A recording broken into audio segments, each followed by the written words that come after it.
Mark Daniels covers the Patriots from MassLive.com. He joins us on the Volkswagen Dealers Expert Hotline. Day 2 of camp in the books. Day 3 right in front of us. Mark, can you smell the football? Are you excited about the football? Hey guys, I will be excited when Pats come on Monday. It's been fun, end of summer break for a lot of us Patriot beat writers, but I'd say what's going on right now is a continuation of OTAs and minicamp. But come Monday when Pats come on, we'll see some real football, and maybe we'll see something new. But it's been fun. We were talking about this in the first hour of the show, that you and a lot of other people who are there following this team day to day, you were pretty much unanimous that nothing happened yesterday, which I find amusing because there are a lot of different, training camp battles, but all anyone seems to be talking about is that Joe Milton took more snaps as third-string quarterback than Bailey Zappe. Yeah, I mean, I'd say it was kind of like check down city with a lot of the team drills, which it's not always that exciting. I feel like the QB stats I like to take are kind of misleading. It was like, oh yeah, Jacoby Brissett goes 8 of 11, and Drake Maye went like 10 of 12 with a drop, but like most of those passes were safe and easy. And it sort of feels to me like with Gerard Mayo, they're slowly ramping this up, which doesn't always make for the most entertaining practices. Like honestly, most of practice was position drills, which, and without pads, it's like, what are you really watching? So yeah, the biggest storyline yesterday was Bailey Zappe kind of going down to number 4 with Joe Milton moving up to number 3. It was not the most entertaining thing in the world, but hey, listen, if Bailey Zappe is number 4 again today and then number 4 again on Sunday, it might be the end of Zappe hour. Then I Let's think hope so. that would be really Let's terrible. hope so. Boy, I hope that doesn't happen. The two Does it have to be an hour? That's right. The two major stories, honestly, obviously, are the offensive line and how they are a bit jumbled at the moment. The defense had their way yesterday, and the status of Devon Godshaw and Matthew Judon, who seem to be taking two very different routes to getting what it is they want. Yeah, really interesting. I mean, Matthew Judon comes out and gives what I would say might be the most honest press conference I've ever been a part of. Now entering my 10th season as a Patriots beat writer, just really told us what he thought of his contract, that he didn't like it. He'll play on it because he has no choice. But he also said, in an interview earlier this offseason, that he thought what he did last year, like holding in, was, quote, trash. So he sort of learned from it, and he's not going to go about that. But he was very vocal, and I was like, oh, this is 9 minutes of just pure awesomeness. Like, how often do we get this in New England? Like a player just honestly talking to us about his dissatisfaction with his contract. Compare that to Devon Godshaw, who, was here day 1, kind of held in minicamp, didn't do anything. And then day 2, he kind of arrives late and doesn't do anything. I mean, this is a veteran defensive tackle making somewhere around the $7 million mark. So I wouldn't say he's underpaid, but he lacks guarantees. Like, you're an older defensive tackle on a good defense. How much leverage do you have? And we're gonna see. I mean, it's such a new era too, right? With Gerard Mayo and Elliot Wolf running the show, like, maybe things would have went differently with Bill Belichick, but I think some of these guys, they see their teammates getting paid. I mean, hell, the Patriots extended Christian Barmore and Ramondre Stevenson a year early. That stuff just didn't happen in the last 20 years. So there's going to be some hurt feelings, and we'll see if these guys, get what they want or, request a trade. It's interesting though. I mean, a little bit of contract drama to start camp. I'll take it. Yeah, I'll take it too, Mark. I don't realize, I shouldn't say I don't realize. I don't know how nosy you are or how good at lip reading you are, but we understand that Robert Kraft and Judon were having an extended conversation yesterday after that very honest press conference that you mentioned, where Judon says, hey, listen, I was a little resentful, a little bit jealous when I see these guys get these deals, but I'm happy for them. Is there any connection between that Judon press conversation with Robert Kraft and Judon, and then Kraft goes on to talk to Elliot Wolf and Mayo? Do you think anything is brewing there for Judon?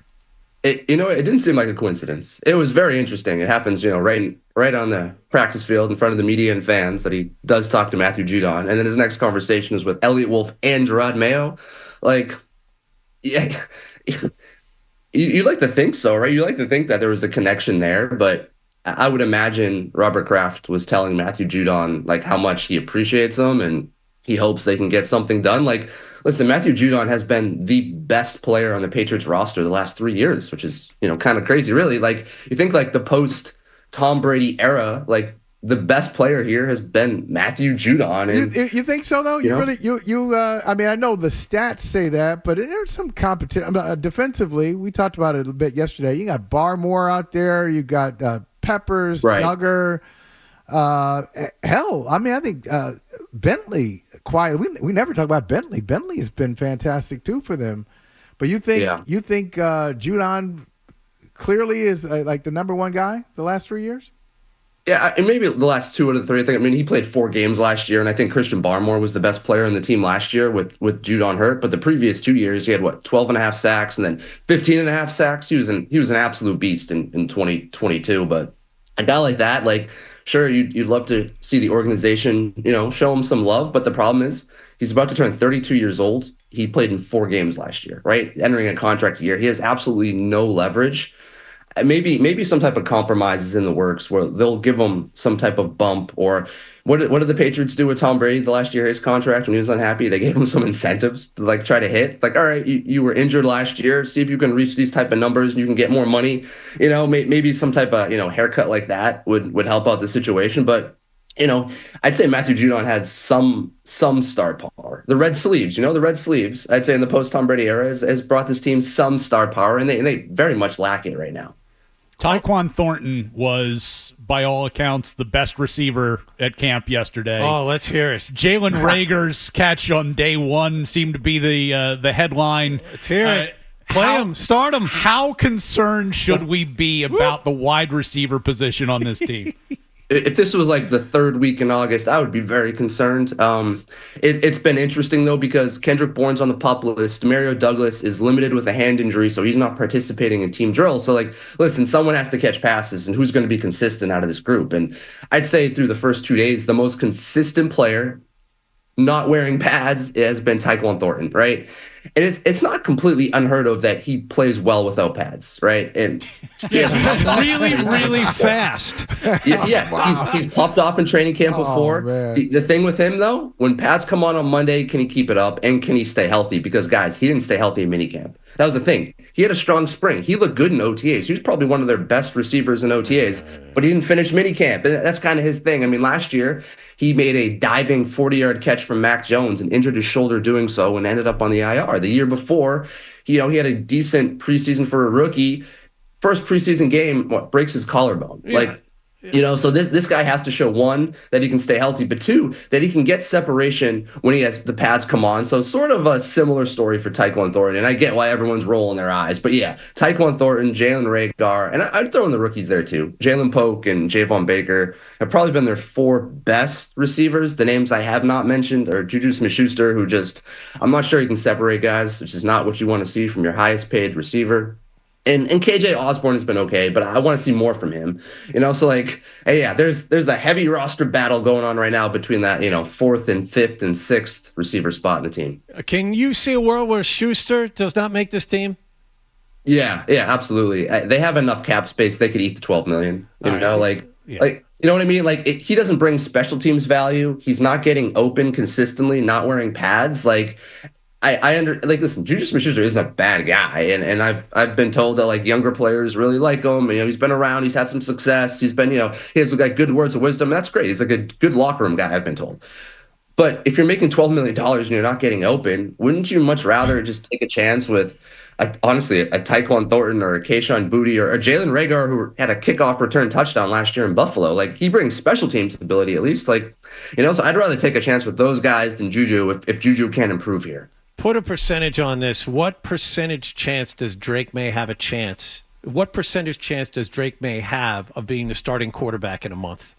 Yeah, I'd say like 1 in 4, 25% right now. I think looking at how these practices have gone, it seems to me like they're trying to get Jacoby Brissett ready for week 1. He's consistently getting the most reps. He's getting all the first team reps. He's just, listen, he's not Tom Brady and he's not a top 10 quarterback, but what he brings is knowledge to a new offensive scheme. Other players have talked about how helpful he's been with this new playbook, and I really think they're getting Jacoby Brissett ready to start the season. And another caveat here, guys, is the offensive line. We still don't know who the 5 guys are that are going to start. I mean, right tackle day 1 was Calvin Anderson. Day 2 was Vidarian Lowe. We'll see what day 3 brings, but it wouldn't shock me if it was like Caden Wallace or someone else. So, like, you have uncertainty at a very important tackle spot. I don't want to see a rookie quarterback behind that. I really don't. So I think Jacoby Brissett will start, but Drake Maye's having a good camp. And again, it's been check down city. These have been easy, I'd say, completions. Like, he makes quick reads and he's dumping it off fine. But, I think he'll have to do a lot more than that than pass the veteran. Stats aside on Drake Maye, just forget about whether he starts or not. I think you guys are wrong. He will start. But anyway, I don't want to get into that argument.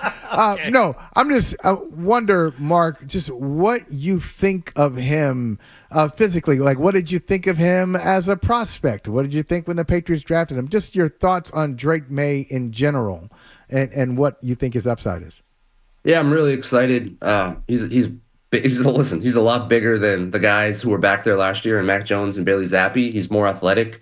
His throws on the run are really impressive. Like, he has a good arm. He can throw a nice deep ball. It's something we haven't seen in a while. But even some of the, like, him running out of the pocket and then throwing sort of like, unbalanced, you're like, all right, this kid has it. He has the arm talent. And also, I'd say he escapes out of the pocket and runs for first downs. So, like, he has the mobility, and he's like, he's not as big as Josh Allen, but he has a Josh Allen type build, and he has a big arm. So I'm really excited. I think he has huge upside. I loved him as a prospect. And, like, I should have been biased because my last name is Daniels, and having Jaden Daniels on the Patriots would have made Christmas easy for me and my family, but I was a Drake Maye guy all the way. I thought he was the number 2 quarterback in the class. So I was thrilled. And so far, I think it's been as advertised. He's young. Listen, there's a lot of things he's doing that he wasn't doing in college, like taking snaps behind center. The way he's asked to drop back in the shotgun formation is different under Alex Van Pelt. The playbook is new. So that he's raw. There's some rawness here, but I've been impressed. His mobility, his athleticism, his arm, his size. This could be a fun one if it all works out. All right, Mark, real quick, what's the schedule look like the next few days so fans can plan accordingly? Yeah, practice today. Gates open at 11. The Patriots are off tomorrow on Saturday. They're back with their last non-padded practice on Sunday. I think that's another 11 a.m. And then next Monday is the big one. Fans want to go to training camp. Go next week. Monday, pads come on and real football starts. All right, Mark Daniels covers the Patriots from AskLive.com. You can check him out there. Thanks a lot. If you like that clip, and how could you not? Check out more videos from Toucher and Hardy here. Point slightly up and to the left. For more Patriots analysis and opinion, hit this playlist. Point slightly down and to the left. And for the latest from the Sports Hub, download at 985thesportshub.com.